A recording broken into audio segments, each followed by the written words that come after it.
You are now tuned in to the Security Guard channel and Security Guard Radio with your host, Atypical Security Guard. It's time to set the standard, bridge the gap, and be great.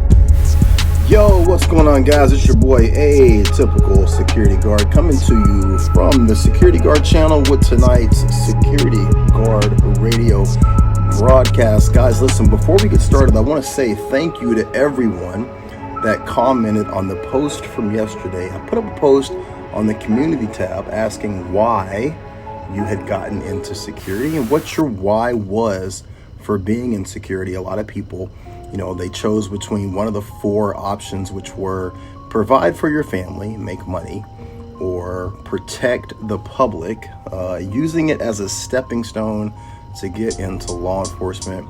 And I think the last one might have been to make sure that evildoers don't do harm, something like that. But at any rate, I really appreciated the high level of interaction. I really, really like the community tab feature on YouTube. And I think that, what I want more than anything is interaction on this channel from people who are in the industry. I think that is so important to advancing what we're doing here.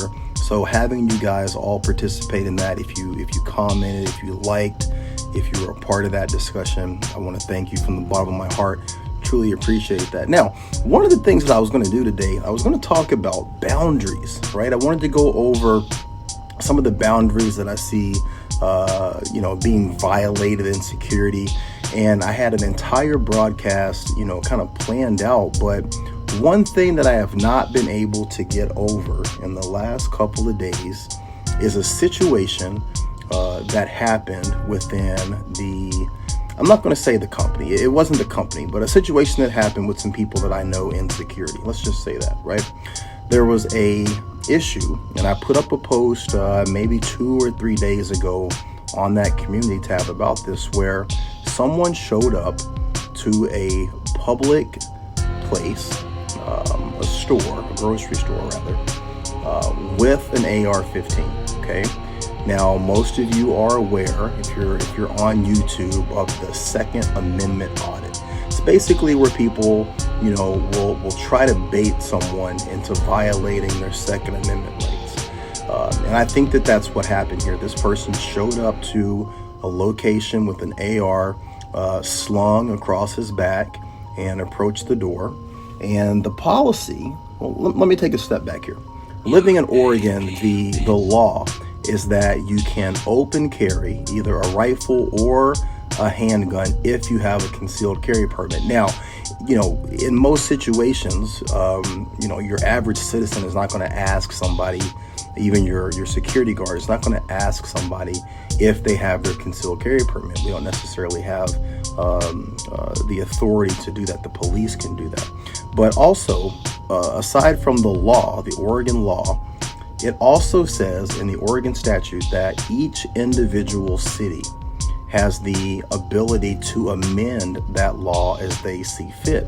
Portland specifically has said that each individual business, I'm paraphrasing here, each individual business can decide what their open carry rule is. And for the business that we're talking about, the rule is that you can open carry your pistol, but you cannot open carry a rifle. Now, the way that this works with the ordinance is that if you come into the building and you're open carrying a rifle, the management can ask you to leave.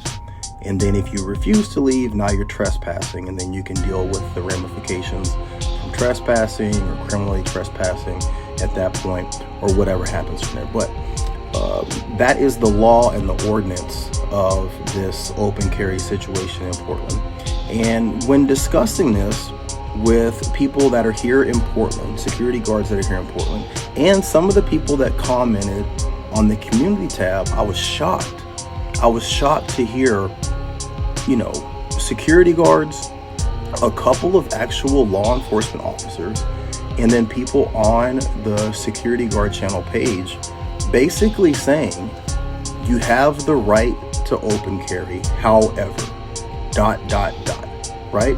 And there were some people that would say, I am the biggest two-way advocate out there. However, or I'm the biggest gun guy you'll ever meet.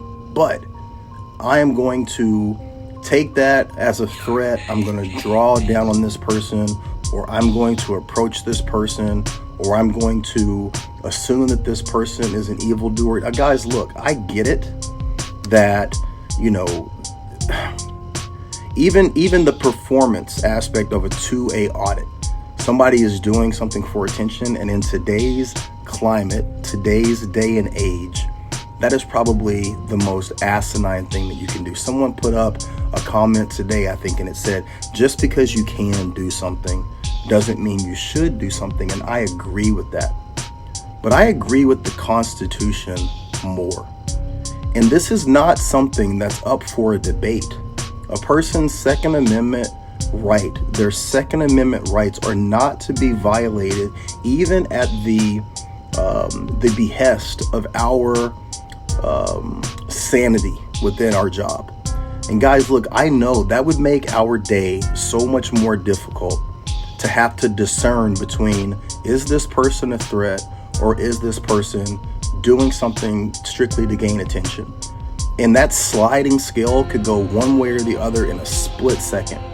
And now we're in a situation where we have to make a split second decision, potentially not be in a position to help people, to save people, to mitigate loss of life. I get that. But the Constitution, and specifically the Second Amendment, is not to be infringed.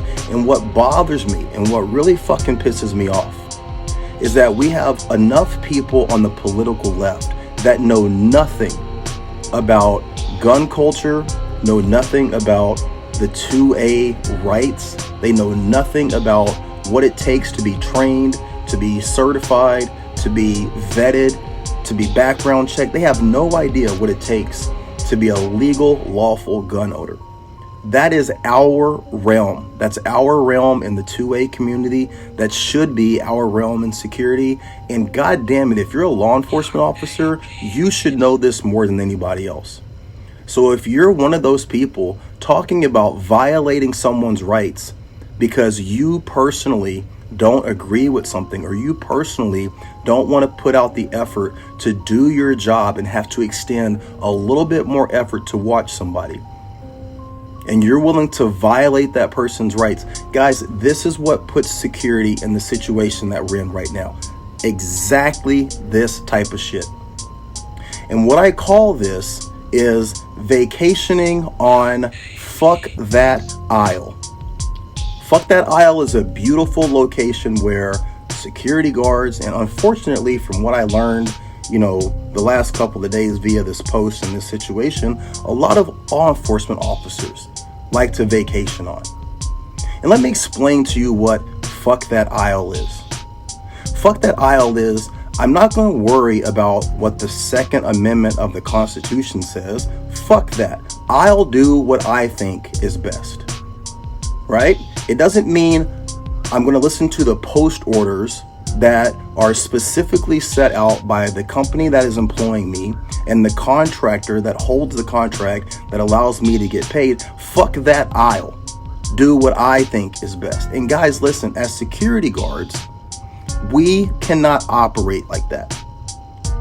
Okay? If you're not getting my gist of how I feel about the Second Amendment, it means everything to me.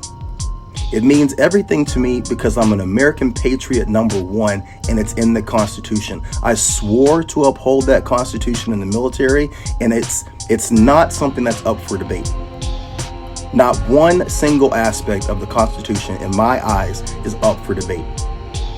And it's one of the things that burns my ass when I hear people talk about violating someone's rights. Without getting to the conversation about the differences between law enforcement and security, guys, look, we have so little authority as it is. And if you take it upon yourself from your vacation spot on Fuck That Isle to violate one of these Second Amendment auditors' Second Amendment rights, I can guarantee you what's going to happen. And unfortunately, what's going to happen is not just going to affect you, it's going to affect us all. you're going to get terminated. And the fact that you violated someone's constitutional rights, and depending on what you do to them, violating their civil rights, that's going to also look bad on the entire industry. And we, at this point in time, guys, we can't afford it. Here in Portland, I've told you guys this before, let me reiterate it again. We had a security guard that allegedly shot someone 6 or 7 times over $3 worth of fucking pallets.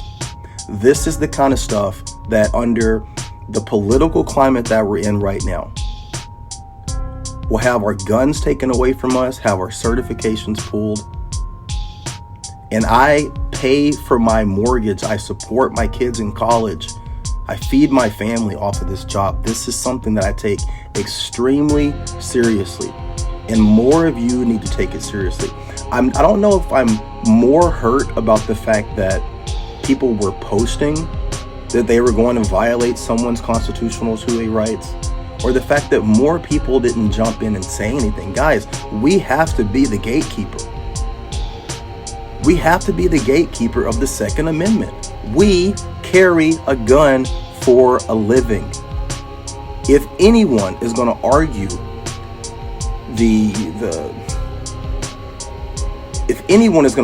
the lack of legality of doing something like that, when it's Googleable, you can Google what the law is in terms of the Second Amendment, in terms of gun rights here in Oregon. You can do that for your state. You can Google what the ordinances are. And then in your post orders, it's written what you are there for, what you can intercede in, what you can interact in. It's not like it's left up to circumstance. It's literally written in black and white. And we still had people talking about vacationing on Fuck That Isle. And it's absolutely infuriating. I have tried so hard through this channel to get across to people where we are. If you don't believe me, Google Benjamin Crump. Go to his website. This is the lawyer for Trayvon Martin, for Mike Brown, the lawyer for, Tamir Rice. Every high profile racial killing that has happened in the last 10 years, Benjamin Crump is right there. He is the attorney, and he is turning his eyes, and he is turning his law firm on to private security. You think a high profile case where someone shoots someone that is legally practicing their Second Amendment in a store that has said do not intervene unless there is an immediate threat, you don't think that's something that he would absolutely love to sink his teeth into? And guys, this kind of stuff will have national ramifications. It's up to us, all of us. It can't just be one person trying to have this conversation, trying to get across to people the importance of following post orders, following your ordinances, and following the fucking Constitution. It's nauseating to have to even have this conversation. But apparently it has to be said. We got to tighten this shit up, guys. That's all I got for you tonight. Be great.